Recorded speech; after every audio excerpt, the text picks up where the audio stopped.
الرحمن الرحيم. اليوم كتذكرني هذه الذكرى بالوفاة ديال واحد الصحفي اللي عزيز على قلوب جميع المغاربة، اللي هو صلاح الدين الغماري ابن مدينة مكناس.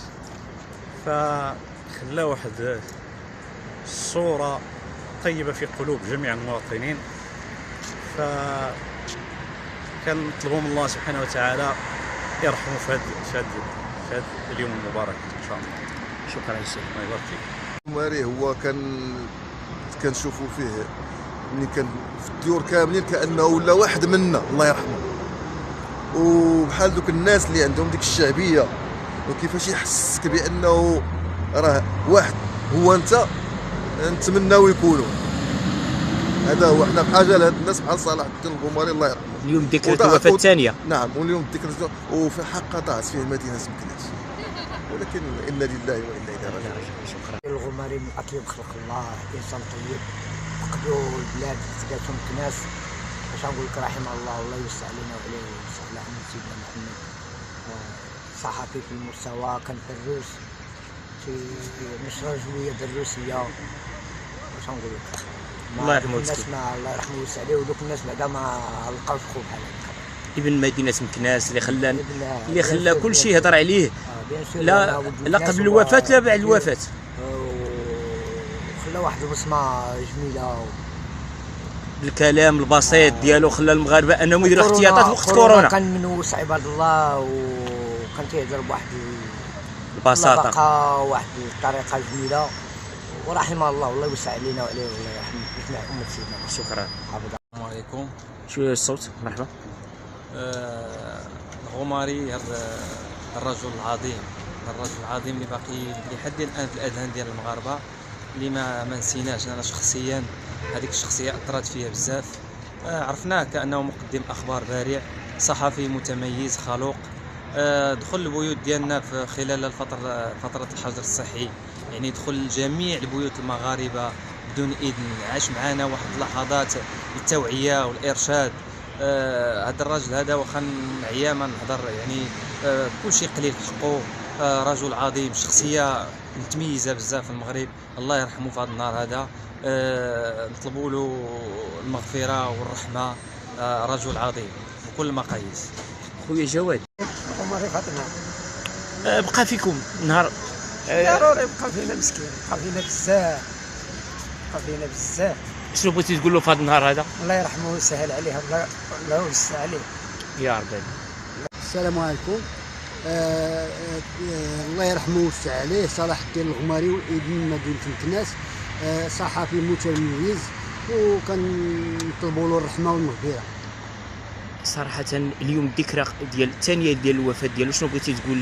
الله يرحمه اليوم العائلة ديالو، والله يصبرهم، والله يوفقهم بشي ابن آخر كما صلاح الدين الغماري، وكنتمناو له الرحمة. صلاح الدين الغماري بالكلام البسيط ديالو خلى المغاربه ان وقت كورونا انهم يديروا احتياطات. حقيقه كيعطي نصائح كبيره للمواطنين ووعى الناس بقيمه الوباء، وتنتمناو له الرحمه والمغفره. يا رب امين. شكرا. صلاح الدين الغماري خلى ان المغاربه كاملين في عهد كورونا انهم يديروا احتياطات، ان الناس بقى فيها يوم الوفاه ديال سمع الخبر، راه شتي كيما خرج جنازه مهيبه لهذا الانسان هذا اللي كان خلوق باللكهه المكناسيه، بالعفويه، وصل شنو هي كورونا وخلى الناس انها تحتاط ودار. خويا جواد، صح. ولد مدينة مكناس تنفتخروا بهذا الانسان اللي افتقدناه، ولكن دائما مازال في الاذهان ديالنا وفي النفوس وفي قلوبنا.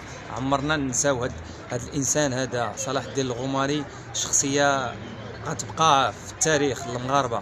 في فتره الحجر الصحي عطانا بزاف ديال الحوايج، وعانا، عطانا الارشاد، عرفناه بديك اللغه ديالو السهله اللي وصلت لقلوبنا. رغم المرض كان خارج اخي جواد، هو باش يوصل الناس ان الخطوره ديال المرض، وعانى بواحد الطريقه اللي وصل جميع المغاربه، الفئات المغربيه جميعها بديك الطريقه ديال الالقاء والبساطه ديالو ديال الالقاء. يعني الكبار الصغار، اللي قاري واللي ما قاريش، يعني فهم بفهم هذه اللغه اللي كان كيتميز بها صلاح الدين الغماري الله يرحمه. كنا باغيينه برامج اخرى وكان كيساعد انه يقدم برنامج، لكن الاجل توفى وهذا امر الله. لكن عزيز علينا هذا الانسان بزاف وغيبقى في قلوبنا، غيبقى ديما في قلوب المغاربه. شنو بغيتي تقول اخي جواد في الذكرى الثانيه لوفاه صلاح الدين الغماري؟ شنو بغيتي تقول للعائله ديالو وشنو بغيتي انا تقول؟ بغيت نقول العائله ديالو الله يصبركم وعطيتونا واحد الانسان اللي مازال في قلوبنا، واخا هو عند الله مازال في قلوب جميع المغاربه، والله يرزقكم الصبر والله يرحمه في هذا النهار هذا. طلبوا له الرحمه والمغفره ديما، ونتمنى نتمنى نتمنى نتمنى انهم يكونوا بزاف بحال صلاح الدين الغماري اللي عطانا وعشنا معاه واحد اللحظات اللي واخا هي كونفيرمو كانت مرض، ولكن سهل علينا يعني كيفاش نتعايشوا مع هذا الوباء وبالطريقه ديالو الله يرحمه.